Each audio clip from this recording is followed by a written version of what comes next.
So in a video I made earlier this month, I talked about how the iPhone XR was very unusual, and people were like, oh, well, it was just the iPhone 9, it was supposed to come out in 2016 or 2017, but it didn't, it was released the next year. And now that might make sense, but it's time for another unusual phone.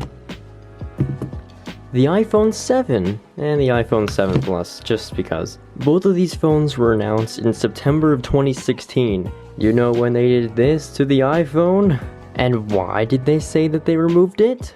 Courage. Well, we know that's BS because the only reason they actually wanted to remove the headphone jack from the iPhone is to sell these! This is the only reason why they actually wanted to remove the headphone jack from the iPhone. It wasn't any of their courage bullshit.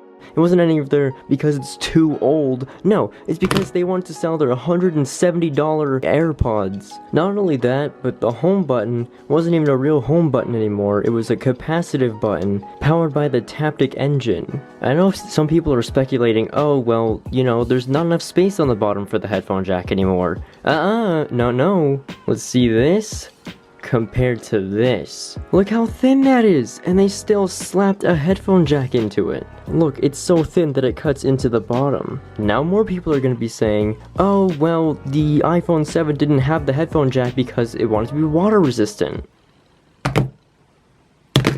Huh, what are those things on the bottom there? Oh, what?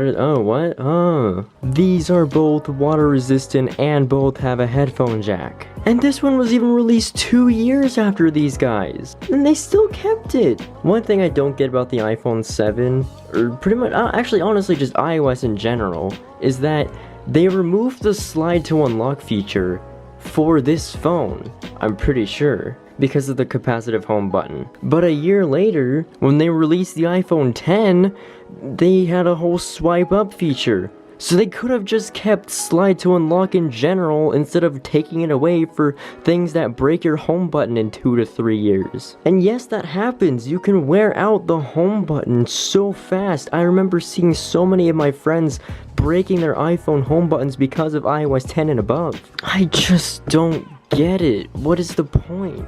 I guess the dual cameras in the iPhone 7 Plus are cool. I mean, more zoom, that's great. I still just don't understand. Well, thank you for coming to my rant video.